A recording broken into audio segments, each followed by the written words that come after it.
پسر پولدار و پسر فقیر.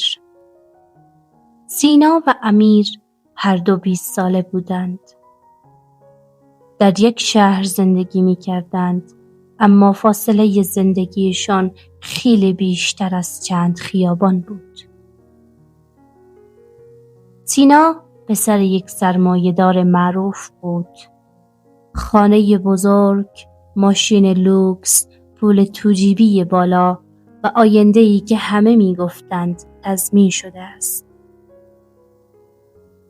امیر اما در خانه اجاره‌ای بزرگ شده بود. پدرش نگهبان شب بود، مادرش نظافتچی. او از بچگی فهمیده بود اگر خودش نجنگد کسی برایش نمی جنگد.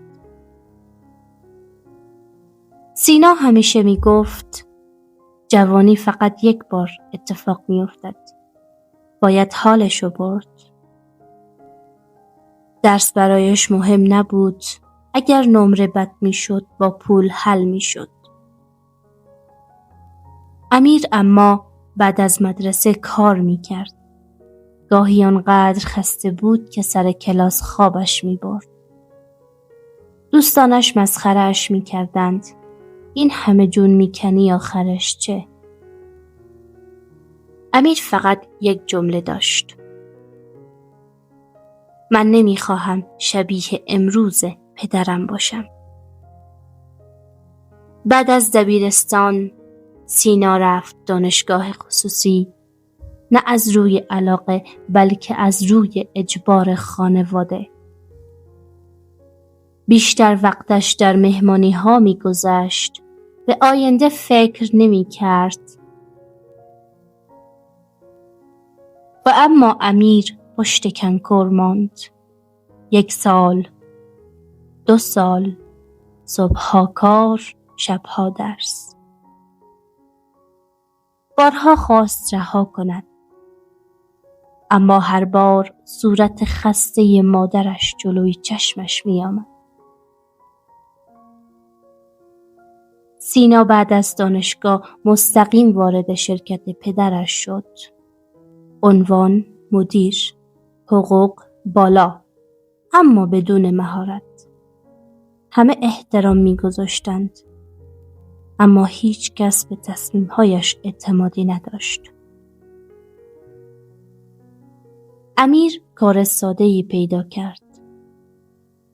حقوق کم، محیط سخت، اما یاد می گرفت. اشتباه می کرد. می ماند. یک شب خبر مثل بمب ترکید. پدر سینا به خاطر فساد مالی بازداشت شد. حسابها محدود شد. شرکت تعطیل شد. خانه مصادره شد. در کمتر از چند هفته سینا همه چیز را از دست داد. دوستانش رفتند. تلفن‌ها بی جواب ماندند. پول تمام شد. سینا برای اولین بار ترسید.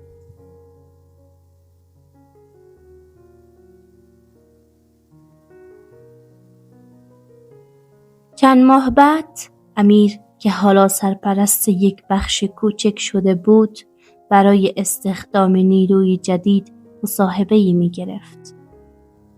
در اتاق باز شد. سینا وارد شد.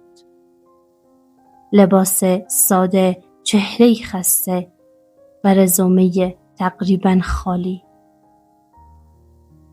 امیر او را شناخت. سینا سرش را پایین انداخت.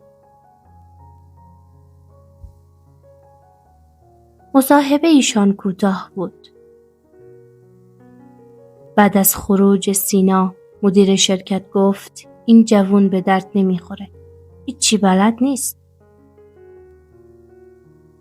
امیر مکث کرد و برای اولین بار در زندگیش گفت من ضمانتش میکنم. بهش فرصت بده. چند ماه بعد سینا اولین حقوق زندگیش رو گرفت. نه زیاد، نه راحت. اما وقتی پول رو در دستش گرفت چشمانش پر از اشک شد.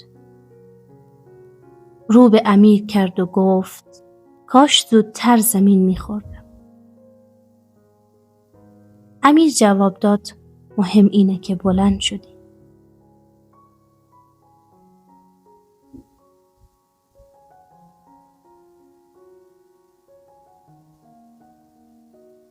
پول اگر زود بیاید آدم را آماده نمی کند. بسیاری از جوانها فکر می کنند پول همه چیز را حل می کند. اما پول بدون مهارت فقط سقوط را عقب می اندازد. سختی دشمن تو نیست، معلم توست. سختی ها آدم را قوی می کنند. اگر فرار کنی ضعیف می مانی. هیچ آینده‌ای تضمین شده نیست. سختی دشمن تو نیست، معلم توست. سختی ها آدم را قوی می کند. اگر فرار کنی ضعیف می مانی. هیچ آینده‌ای تضمین شده نیست. نه پول پدر، نه مدرک، نه آشنا. تنها چیزی که می ماند توانایی خودت است. جوانی وقت ساختن است، نه فقط خوشگذرانی.